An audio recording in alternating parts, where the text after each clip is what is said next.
दोस्तों, स्क्रीन पर जो लोग आपको दिखाई दे रहे हैं वो है इटावा के लालपुरा मोहल्ले का वर्मा परिवार। 51 साल के मुकेश वर्मा, उनकी पत्नी रेखा, उनकी दो बेटियां भव्या और काव्या और उनका इकलौता बेटा अभिष्ट। एक सुखी परिवार जो एक पुश्तैनी मकान में रहता था। मुकेश एक सरापा कारोबारी थे जिनका दिल्ली से लेकर आगरा तक गहनों का बिजनेस था। लेकिन 11 नवंबर 2024 को इस परिवार की खुशियां हमेशा के लिए खत्म हो गई। 4 लोग अपने ही घर में मृत पाए गए और पांचवा शख्स मुकेश रेलवे ट्रैक पर मौत को गले लगाने की कोशिश कर रहा था। लेकिन क्या ये सच में कोई आर्थिक तंगी या डिप्रेशन की कहानी थी, या इसके पीछे छिपा था एक खौफनाक राज? नमस्कार दोस्तों, मैं हूं युग बगड़िया। अगर आप पहली बार हमारे चैनल पर आए हैं तो चैनल को सब्सक्राइब कर लीजिए और बेल आइकन दबा दीजिए ताकि हमारी हर नई कहानी की नोटिफिकेशन सबसे पहले आपको मिल सके। दोस्तों, आज की कहानी इतनी भयानक और चौंकाने वाली है कि इसे सुनकर आपके रोंगटे खड़े हो जाएंगे। ये कहानी है उत्तर प्रदेश के इटावा की, जहां एक शख्स ने अपनी पत्नी और 3 बच्चों को सिर्फ एक औरत के लिए मौत के घाट उतार दिया। मुकेश वर्मा, जो बाहर से एक साधारण कारोबारी और पारिवारिक इंसान दिखाई देता था, लेकिन अंदर से एक शातिर अपराधी था। उसने अपनी प्रेमिका स्वाति सोनी के साथ मिलकर ऐसी साजिश रची जिसने पूरे शहर को हिलाकर रख दिया। आखिर क्यों मुकेश ने अपने पूरे परिवार को खत्म कर दिया और कैसे उसकी प्रेमिका ने इस क्रूर हत्या में उसका साथ दिया? तो चलिए बिना किसी देरी के शुरू करते हैं इस दिल दहला देने वाली कहानी को। इटावा के लालपुरा मोहल्ले में एक 3-4 मंजिला जो पुश्तैनी मकान था, जहां वर्मा परिवार के कई लोग एक साथ रहते थे। मुकेश वर्मा 51 साल के 6 भाइयों में से एक थे। 4 भाई इसी मकान में अपने परिवार के साथ रहते थे, जबकि 2 भाई थोड़ी दूरी पर रहते थे। मुकेश एक सरापा कारोबारी थे जो दिल्ली से होलसेल में गहने लाकर जो इटावा, आगरा और कानपुर में सप्लाई करते थे। उनकी गल्ला मार्केट में एक दुकान भी थी जिसे उनका छोटा भाई संभालता था। मुकेश की जिंदगी में कई उतार चढ़ाव आए। उनकी पहली शादी 2000 में झांसी की नीतू से हुई थी। 2001 में उनकी बेटी भव्या का जन्म हुआ, लेकिन 2003 में नीतू की कैंसर से मृत्यु हो गई। यह घटना मुकेश के लिए बड़ा झटका थी, लेकिन परिवार के दबाव में उन्होंने 2006 में रेखा से दूसरी शादी की। रेखा ने भव्या को अपनी बेटी की तरह अपनाया और उसे पूरा माँ का प्यार दिया। समय के साथ मुकेश और रेखा के 2 बच्चे हुए, एक बेटी काव्या और बेटा अभिष्ट। परिवार खुशहाल दिखता था।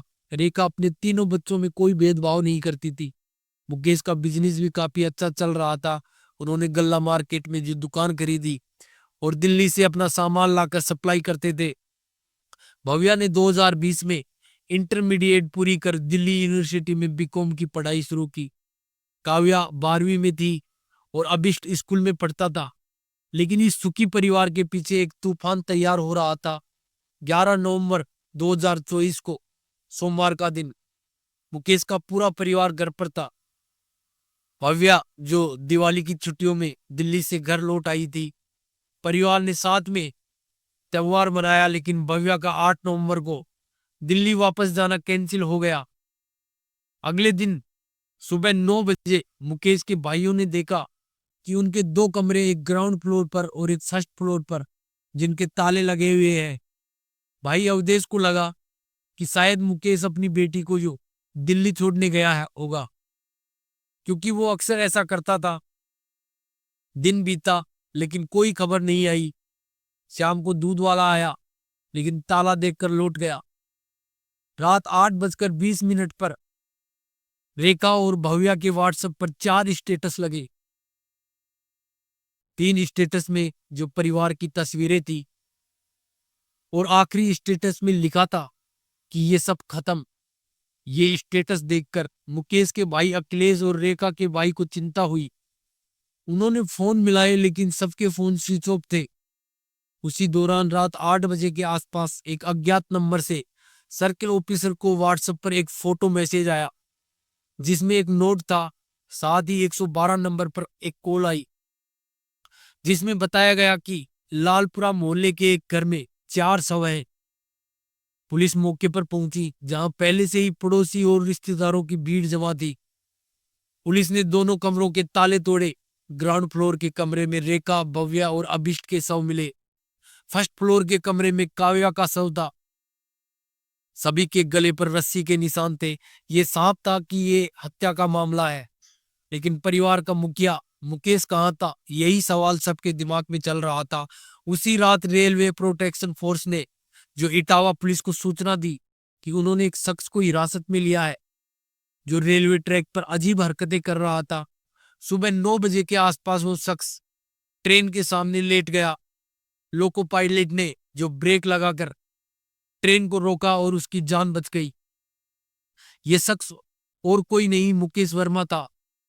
पुलिस ने मुकेश को कोतवाली थाने लाकर पूछताछ शुरू की तो उसने बताया कि वो आर्थिक तंगी से जूझ रहा है और इसी के चलते 2021 में जो उसके भाई की मृत्यु के बाद जिसने उसकी दुकान संभाली थी, उसने 16 लाख रुपए में उसे बेच दी और 15 लाख रुपए रिश्तेदारों को उधार दिए जो उन्हें वापस नहीं मिले।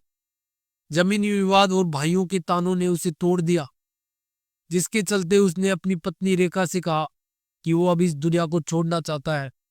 रेखा ने भी कहा कि अगर वो ऐसा करेंगे तो वो और बच्चे भी उनके साथ ही चले जाएंगे। मुकेश ने बताया कि 10 नवंबर की रात उसने बच्चों के लिए पिज्जा मंगवाया और उसमें नींद की जो गोलियां मिला दी। रेखा ने भी वो दवाइयां खाई।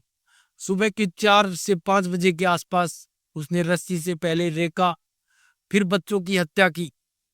उसने रेखा की 2 सोने की अंगूठियां बेचकर 15,700 का कर्ज चुकाया, कई लोगों को कॉल किए और एक जो नोट लिखकर सर्किल ऑफिसर को भेजा। फिर वो रेलवे ट्रैक पर पहुंचा लेकिन वहां बच गया। पुलिस ने मुकेश की जो कॉल डिटेल और मोबाइल की सीडीआर निकलवाई तो एक नंबर बार बार सामने आया, स्वाति सोनी। स्वाति कानपुर की रहने वाली थी जो 2 बच्चों की मां और एक तलाकशुदा औरत थी। उसकी शादी 2007 में हुई थी लेकिन 2020 में वो अपने पति को छोड़कर मायके चली आई। मुकेश ने स्वाति के लिए किराए का मकान लिया, उसके बच्चों की फीस भरी और कानपुर में एक जो सरापा दुकान खोली। जांच के दौरान पुलिस को पता चला कि स्वाति मुकेश की पहली पत्नी नीतू की ममेरी बहन थी। साल 2000 से ही मुकेश उसे जानता था और उसे पसंद करता था। नीतू की मृत्यु भी कोई कैंसर से नहीं बल्कि मुकेश के द्वारा जो नींद की गोलियों की ओवरडोज से हुई थी। 2019 में मथुरा वृंदावन में स्वाति और मुकेश की मुलाकात हुई और उनका अवैध संबंध शुरू हुआ। 11 नवंबर को स्वाति अपने बेटे के साथ इटावा आई थी क्योंकि दोनों खाटू श्याम जी के जाने का प्लान था। स्टेशन पर मुकेश ने उसे बताया कि उसने अपना काम कर दिया है। उसके बाद उसने स्वाति को बस से कानपुर वापस भेज दिया। 12 नवंबर को स्वाति कोर्ट में मुकेश की पेशी के दौरान भी पहुंची थी लेकिन दोनों ने एक दूसरे को पूरी तरह नजरअंदाज किया। 20 नवंबर को पुलिस ने स्वाति को अंबेडकर नगर चौराहे से गिरफ्तार किया। पुलिस की जांच में पता चला कि मुकेश की कहानी में कई झूठ थे। उसने रेलवे ट्रैक पर आत्महत्या का नाटक किया था ताकि सहानुभूति बटोर सके। उसका मकसद स्वाति के साथ नई जिंदगी शुरू करना था। उसने रेखा और बच्चों को इसलिए मारा क्योंकि जो रेखा को उनके अफेयर का पता था। रेखा ने धमकी दी थी कि वो बच्चों के साथ इस दुनिया को छोड़कर चली जाएगी। मुकेश ने पहले करवा चौथ का दिन चुना था लेकिन भव्या दिल्ली में थी, इसलिए उसने 11 नवंबर का इंतजार किया। जब पूरा परिवार घर पर था तब उसे लगा कि यह सही मौका है। स्वाति को भी हत्या की योजना की पूरी जानकारी थी। उसने मुकेश को उकसाया और आर्थिक मदद की। पुलिस ने मुकेश और स्वाति को गिरफ्तार कर जेल भेज दिया। फोरेंसिक रिपोर्ट में पिज्जा की नींद की गोलियों की पुष्टि हुई। रेखा की बहन राखी ने बताया कि रेखा मुकेश से जो झगड़ों से काफी परेशान थी। बच्चों को भी इनके अफेयर का पता था।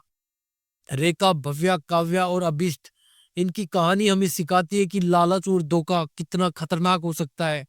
मुकेश ने अपनी प्रेमिका के लिए अपने पूरे परिवार को मौत के घाट उतार दिया। उसकी साजिश और स्वाति की जो चालाकी ने एक खुशहाल परिवार को उजाड़ दिया। इस केस में हमें कई सबक मिलते हैं। परिवार में विश्वास और संवाद जरूरी है। अगर रेखा ने अपनी जो परेशानी पहले ही साझा की होती तो शायद ये हादसा टल सकता था। आर्थिक तंगी या रिश्तों में जो दिक्कत हो तो इंसान को मदद मांगनी चाहिए। अगर आपको किसी के व्यवहार में बदलाव दिखे तो तुरंत पुलिस को सूचित करें। आपातकाल में जो 112 पर कॉल करें। आप इस केस से क्या सीखते हैं? क्या आपको लगता है कि पुलिस की तेज जो जांच अगर होती तो इस हादसे को क्या रोका जा सकता था? अपनी राय कमेंट बॉक्स में जरूर लिखें और आप किस शहर से इस वीडियो को देख रहे हैं वो भी बताएं। दोस्तों, अगर आपको हमारी कहानी पसंद आई तो चैनल को सब्सक्राइब करना न भूलें और बेल आइकन दबा दें। इस वीडियो को अपने दोस्तों और परिवार के साथ शेयर करें ताकि जागरूकता फैले। अगर आपके पास कोई ऐसी कहानी है जो आप हमें बताना चाहते हैं तो कमेंट बॉक्स में लिखें। मिलते हैं अगली वीडियो में एक नई कहानी के साथ। जय हिंद, जय भारत।